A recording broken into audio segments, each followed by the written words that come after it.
Hello बच्चों, मैं नेहा खंडेलवाल आपका स्वागत करती हूँ। बच्चों, हम पढ़ रहे हैं कक्षा 3 और हिंदी विषय में हमारा 13वां अध्याय है अजमेर की यात्रा। बच्चों, यह अध्याय एक यात्रा वृत्तांत है। यात्रा वृत्तांत किसे कहते हैं? जब हम कहीं बाहर जाते हैं या किसी दर्शनीय स्थल को देखने जाते हैं और उसके बाद में हमने वहाँ क्या क्या देखा, ये अनुभव जब हम लिखते हैं तो उसे कहते हैं यात्रा वृत्तांत। तो बच्चों, इस पाठ में जो गुरमीत है वो अजमेर घूमने जाता है अपने दोस्त के यहाँ। और गुरमीत का दोस्त कौन है? रज्जाक। तो बच्चों, जब वो अजमेर घूमता है तो उसने वहाँ पर क्या क्या देखा और उसने कैसा अनुभव किया, तो ये बातें जब उसने बताई है तो ये कैसे कहलाती है? यात्रा वृत्तांत के रूप में हम यहाँ पर पढ़ेंगे। तो करते हैं बच्चों आज का अध्याय शुरू। गुरमीत अजमेर घूमना चाहता था। बच्चों, जो गुरमीत था वो कहाँ घूमना चाहता था? अजमेर। उसने रज्जाक को लिखा था कि वह उसी के घर ठहरेगा। बच्चों, जो गुरमीत का दोस्त था रज्जाक, वह अजमेर में रहता था। तो गुरमीत ने रज्जाक को एक खत में लिखा था कि वह जब अजमेर घूमने आएगा तो उसी के घर पर ठहरेगा। उसका घर दरगाह बाजार में है। जो रज्जाक है उसका घर अजमेर में कहाँ है? दरगाह बाजार में है। आज सवेरे जब गुरमीत रेलगाड़ी से उतरा तो रज्जाक को उसे अपने डिब्बे के सामने ही मिल गया। बच्चों, जब गुरमीत अजमेर आया तो वो रेलगाड़ी से उतरा तो उसका दोस्त था जो रज्जाक, वो रेलगाड़ी के यहाँ उसके डिब्बे के सामने ही खड़ा था। उतरते ही उसने पहली बात कही, दोस्त, आज तो रेलगाड़ी में मेरा कचूमर ही निकल गया। बच्चों, जो रज्जाक था वो कहाँ रहता था? वो रहता था अजमेर। तो गुरमीत उसके यहाँ घूमने आया था। तो गुरमीत ने उतरते ही सबसे पहले रज्जाक को क्या कहा कि आज तो रेलगाड़ी में मेरा कचूमर ही निकल गया।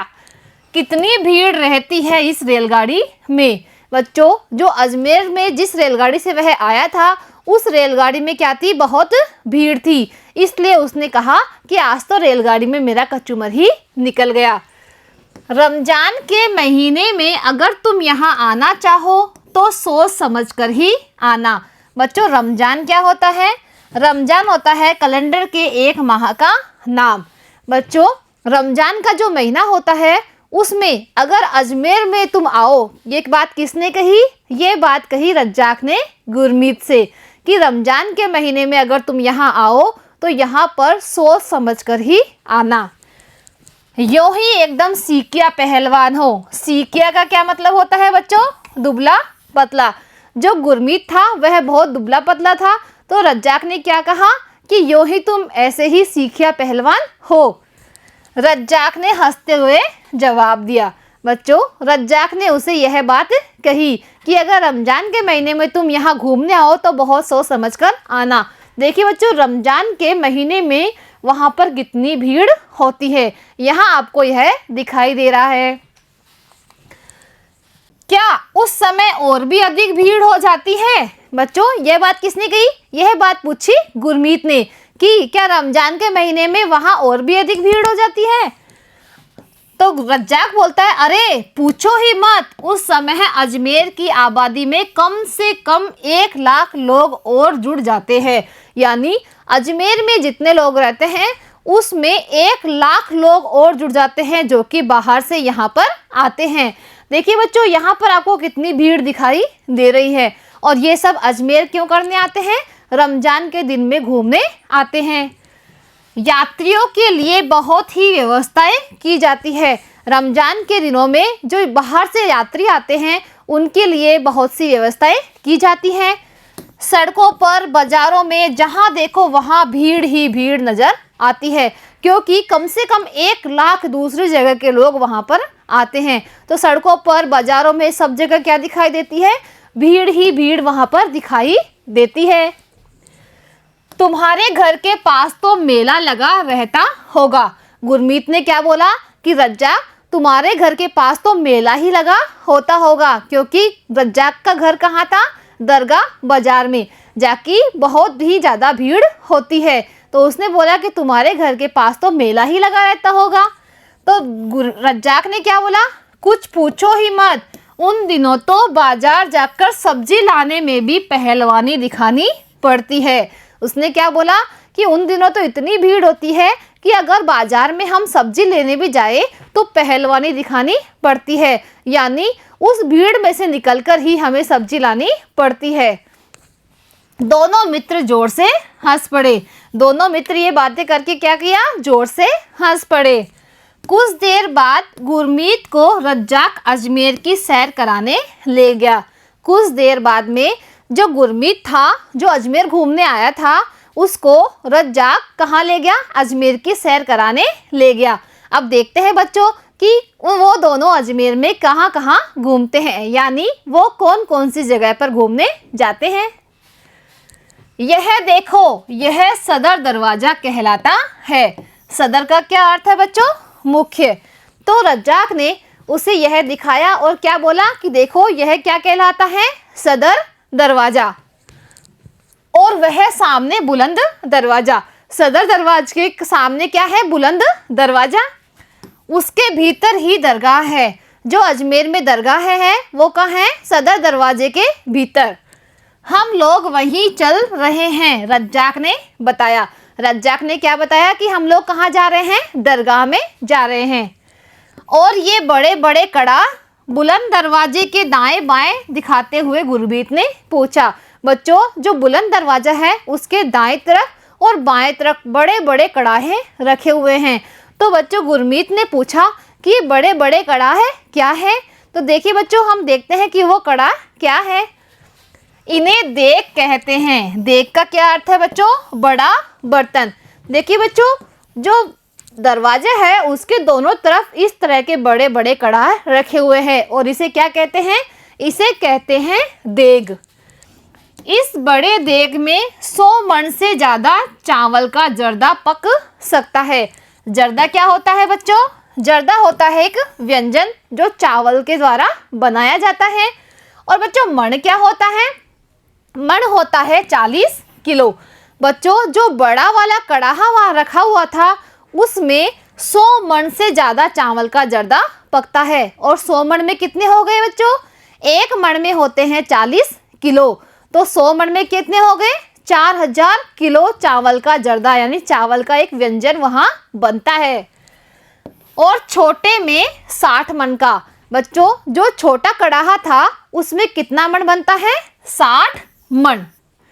उर्स के समय वही प्रसाद बांटा जाता है। जब उर्स का मेला लगता है तो उसमें बने हुए जो प्रसाद है जर्दा का, वो ही वहाँ पर बांटा जाता है। उसे देग लूटना कहते हैं। बच्चों उर्स में जो प्रसाद बांटा जाता है उसे क्या कहते हैं, देग लूटना। उस समय तो यहाँ कंधे से कंधा छिल जाता है। बच्चों उस समय यहाँ इतनी भीड़ रहती है कि सभी लोगों के कंधे आपस में छिल जाते हैं, क्योंकि वो आपस में टकराते रहते हैं। आओ आगे चले। अब दोनों दोस्त आगे जाते हैं घूमने के लिए। यह 12 दरी है। क्या दिखाने लेके जाता है अब वो, 12 दरी। और 12 दरी का मतलब क्या होता है, बरामदा। देखिए बच्चों ये है 12 दरी। और भीतर की मजार सब संगमरमर से जड़े हैं। मजार क्या होता है बच्चों, मजार होता है पीर की कब्र। ये सब किससे बने हुए थे, ये सब बने हुए थे संगमरमर के पत्थर से, जो कि बिल्कुल सफ़ेद रंग का दिखाई देता है। देखो ना कितना अच्छा लगता है यह सब, गुरमीत ने प्रसन्नता पूर्वक कहा। बच्चों गुरमीत ने जब 12 दरी देखी तो उसने क्या कहा कि देखो कितना अच्छा लग रहा है, और वह यह देख के बहुत खुश हो गया। हाँ, अत्यंत शांत और पवित्र। रज्जाक ने क्या बोला कि हाँ यह अत्यंत शांत और पवित्र जगह लगती है। साथ ही गुलाब के फूलों की भीनी भीनी महक भी फैल रही है। भीनी भीनी क्या होता है बच्चों, भीनी भीनी होता है हल्की हल्की, और महक क्या होता है, महक मतलब खुशबू। वहाँ पर जो गुलाब के फूल लगे हुए थे उसकी हल्की हल्की खुशबू आ रही थी। बाहर आकर गुरमीत ने पूछा, क्यों दोस्त, मजार पर यह चादर कैसी थी। बाहर आकर जो उसका दोस्त था, कौन, गुरमीत, गुरमीत ने किससे पूछा? रज्जाक से, कि मजार पर यह चादर कैसी थी? यहाँ चादरें चढ़ाई जाती है जब कोई मनौती मांगता है। बच्चों, जब कोई भी मनौती मांगता है यानी मन्नत मांगता है तो उसकी मन्नत पूरी होने पर वह क्या चढ़ाता है? चादर चढ़ाता है। अब देखते हैं बच्चों कि दोनों दोस्त अब कहाँ घूमने जा रहे हैं। अब देखो उस पहाड़ी पर तारागढ़ है। देखो बच्चों, अब दोनों दोस्त कहाँ जाते हैं? तारागढ़ घूमने। तो तारागढ़ कहाँ बना हुआ है? तारागढ़ बना हुआ है एक पहाड़ी के ऊपर। इसके ढलान में पृथ्वीराज का स्मारक है और जो पहाड़ी है उसके ढलान में किसका स्मारक है? पृथ्वीराज का, जो कि कौन थे? वो थे एक राजा। कौन पृथ्वीराज? जिन्होंने भारत पर आक्रमण करने वाले मोहम्मद गोरी को कई बार हराया था। उसने क्या पूछा कि पृथ्वीराज कौन था? बच्चों, पृथ्वीराज कौन था? जिन्होंने भारत पर आक्रमण करने वाले जो मोहम्मद गोरी थे उसको कई बार हराया था, क्योंकि ये मोहम्मद गोरी क्या थे? दुश्मन थे हमारे देश के, तो उसको पृथ्वीराज ने कई बार हरा दिया था। हाँ, वही चौहान राज जो भारत के सम्राट रहे। तो उसने क्या बोला रज्जाक ने? कि हाँ, वही सम्राट जो कि भारत के क्या रहे थे? राजा रहे थे। रज्जाक अब आना सागर चले। उसने क्या बोला गुरमीत ने? कि रज्जाक अब हम कहाँ चलते हैं? आना सागर। रास्ते में ही सोनी जी की नसिया है और सुभाष बाग भी देख लेंगे। उसने क्या बोला कि जब हम आना सागर जाएंगे तो रास्ते में ही सोनी जी की नसिया भी आएगी और क्या आएगा? सुभाष बाग भी आएगा, तो हम उन्हें भी वहाँ पर देख लेंगे। यह गुंबदों वाला मकान है ना। गुंबदों क्या होता है बच्चों? गुंबदों होता है शिखर। यह गुंबदों वाला मकान है ना, वह महर्षि दयानंद जी का आश्रम है। देखिए बच्चों, यहाँ पर आपको दिखाई दे रहा है महर्षि दयानंद जी का आश्रम, और यहाँ पर बच्चों क्या बने हुए हैं? गुंबद बने हुए हैं। तो ये क्या है? महर्षि दयानंद जी का आश्रम है। यहीं पर उनकी समाधि है और इसी आश्रम में जो महर्षि दयानंद थे उनकी समाधि बनी हुई है। जानते हो, दयानंद के नाम पर ही अजमेर के विश्वविद्यालय का नाम रखा गया है। उसने क्या बोला कि जो अजमेर में विश्वविद्यालय है उसका नाम भी महर्षि दयानंद के नाम पर ही रखा गया है।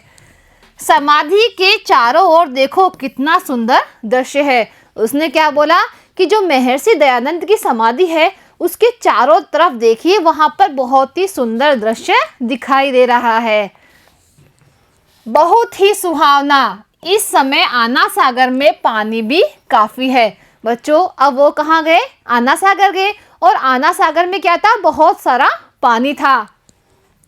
दूसरी पाल पर बच्चों के खेलने और झूलने के बहुत से साधन थे। बच्चों, जो आना सागर है उसमें दूसरी पाल पर बच्चों को खेलने और झूलने के बहुत सारे साधन थे। देखिए बच्चों, यहाँ पर है आना सागर, और आना सागर में क्या है? बहुत सारा पानी है। और हाँ, तुम चलाना चाहो तो नाव की व्यवस्था भी है। व्यवस्था क्या होता है बच्चों? तैयारी। आना सागर में क्या है? नाव भी चलती है। तो उसने क्या बोला कि अगर तुम चलाना चाहो तो यहाँ पर नाव की भी तैयारी है, यानी तुम्हें यहाँ नाव भी मिल जाएगी। ना बाबा ना, मुझे नाव में डर लगता है। गुरमीत ने क्या कहा कि नहीं, मुझे नाव में तो क्या लगता है? डर लगता है। चलो थोड़ी देर बाग में बैठते हैं।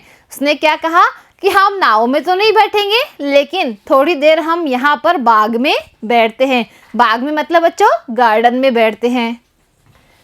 आज तो थक गए, कल हम पुष्कर चलेंगे। बच्चों, वो दिन भर इतना घूमे तो उन्होंने क्या कहा कि आज तो हम थक गए, कल हम कहाँ चलेंगे? कल हम जाएंगे पुष्कर।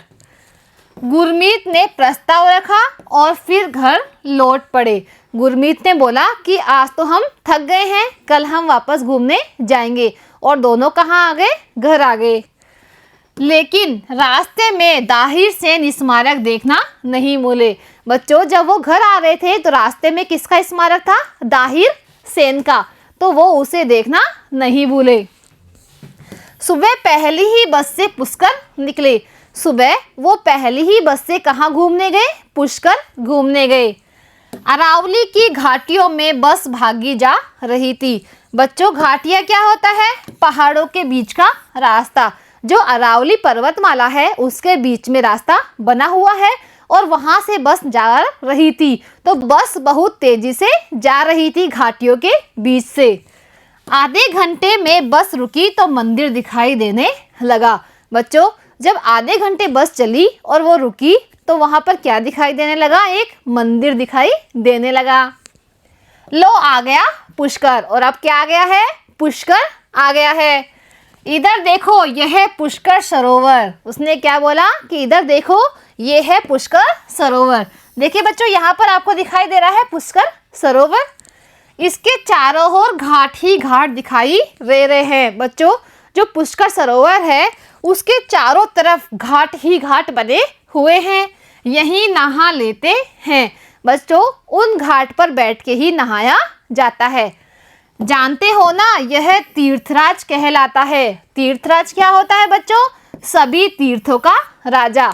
सभी तीर्थों का राजा क्या कहलाता है? पुष्कर। यहाँ स्नान का अपना महत्व है। बच्चों, यह तीर्थों का राजा है, इसलिए यहाँ पर स्नान करने का अपना अलग ही महत्व है। लो अब पुष्कर का ब्रह्मा मंदिर देखते हैं। अब दोनों दोस्त कहाँ गए? जो पुष्कर में है ब्रह्मा जी का मंदिर, उसे देखने जाते हैं। यह दुनिया भर में प्रसिद्ध है। बच्चों, जो पुष्कर का ब्रह्मा जी का मंदिर है वो पूरे दुनिया में, पूरे देशों में प्रसिद्ध है। इसके दाईं ओर पहाड़ी पर जो मंदिर दिखाई दे रहा है वह गायत्री देवी का है। बच्चों, जो ब्रह्मा जी का मंदिर है उसके दाईं तरफ जो मंदिर है वो किसका मंदिर है? वो है गायत्री देवी का मंदिर। और बाईं पहाड़ी पर सावित्री देवी का मंदिर है। बच्चों, जो पुष्कर में ब्रह्मा जी का मंदिर है उसके दाईं तरफ की पहाड़ी पर है गायत्री देवी का मंदिर और बाईं तरफ की पहाड़ी पर है किसका? सावित्री देवी का मंदिर। बच्चों, इस तरह वहां पर 3 मंदिर बने हुए हैं। यह मेला प्रांगण है जहां पर मेला भरता है। यहाँ कार्तिक मास में एकादशी से पूर्णिमा तक भारी मेला भरता है। बच्चों, वहां पर कब से कब तक मेला भरता है? कार्तिक मास में एकादशी से पूर्णिमा तक भारी मेला, मतलब बहुत बड़ा मेला भरता है। खूब पशु खरीदे और बेचे जाते हैं। वहां पर बहुत सारे पशु खरीदे जाते हैं और बेचे जाते हैं। दुनिया भर से लोग यहाँ आते हैं। बच्चों, कार्तिक मास में जो पुष्कर है वहां पर स्नान करने का अपना अलग ही महत्व है। तो सभी लोग कार्तिक मास में वहां पर जाते हैं। लो अब पंचकुंड चलते हैं। अब दोनों दोस्त कहाँ गए बच्चों? पंचकुंड। यहाँ 5 कुंड है। जो पंचकुंड स्नान की जगह है वहां पर कितने कुंड बने हुए हैं? 5 कुंड, जिनको पांडवों ने बनाया था। और पांडव कितने थे? पांडव थे 5, इसलिए उन्होंने कितने कुंड बनाए थे वहां पर? 5 कुंड। इसको क्या बोलते हैं? पंचकुंड। उसके ऊपर ही गौमुख है। जो पंचकुंड है उसके ऊपर ही क्या है? गोमुख, यानी गाय का मुंह बना हुआ है, जिससे गिरने वाला पानी एक से दूसरे कुंड को भरता चलता है। बच्चों, जो ऊपर गोमुख बना हुआ है यानी गाय का एक मुंह जैसा बना हुआ है, उसमें से जो पानी आता है वो एक के बाद में एक दूसरे कुंड को भरता रहता है। इस तरह उन 5 कुंडों में पानी जाता है।